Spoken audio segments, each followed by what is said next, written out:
So recently, our governor here in Virginia commuted the sentence of Wesley Shiflett, former sergeant with the Fairfax County Police, who was sentenced to 3 years in prison for discharging a firearm, which led to the killing of Wesley Johnson. Mr. Johnson, no angel, had stolen a pair of high-class sunglasses from Tyson's Mall Gallery, a very high-end mall here in Northern Virginia. And various officers chased him down through a parking lot and into a wooded area where they demanded several times that he throw himself on the ground and surrender, and he did not. And so the Sergeant Shiflett shot him, the shot that actually took his life. And regardless of what you think about crime, petty crime, and things of that sort, it did seem a tragedy for all concerned. Well, Sergeant Shiflett was to spend 3 years in prison for taking the man's life, and I'm not going to necessarily speak to that. You can make up your own mind, but what's more interesting to me is that what Governor Youngkin did. So Governor Youngkin very recently, on his way out of office, this is his last year, commuted the sentence of Sergeant Wesley. And what's interesting about that, commutation, of course, doesn't erase the crime, but what it does do is reduce it. So the former police sergeant spent exactly 2 days in jail for taking this man's life.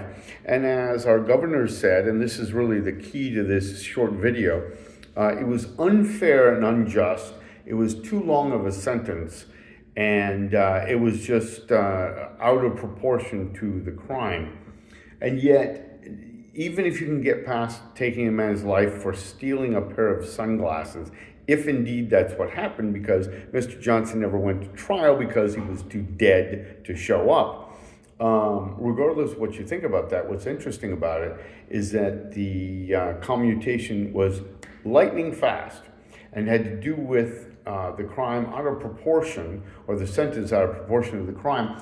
And I think about all of the people who have been convicted of crimes having to do with ICAC and its shady practices, and how the governor never brings forth, even though he's aware of it, we've made him aware of it, with such lightning speed as he did to protect a police sergeant. So it just goes to show you here again, you have the crime totally out of proportion. There was no real child involved. There was no real solicitation. Heck, there's not even sex talk in many of the cases. And still you have a police sergeant here who gets off for killing a man when he only had a 3-year sentence. You look at it that way. And then you have Dr. Stephen Kilpatrick, who never had sex with anybody or proposed sex to a child, and he's spending 35 years in prison. You have other people who are spending between 7 and 12 years in prison for having sex or no sex with a minor. And you have somebody in the guise of Caitlin Grimley, who actually had sex with a real live minor and will spend absolutely no time in prison whatsoever. Doesn't seem right, does it? Totally out of proportion, and I would encourage the governor to actually be concerned about these other cases in which people are being railroaded and shafted. Totally out of proportion, the crime to the sentence. This is Norman Michael Ation for ICAC Unpacked. Have a good day.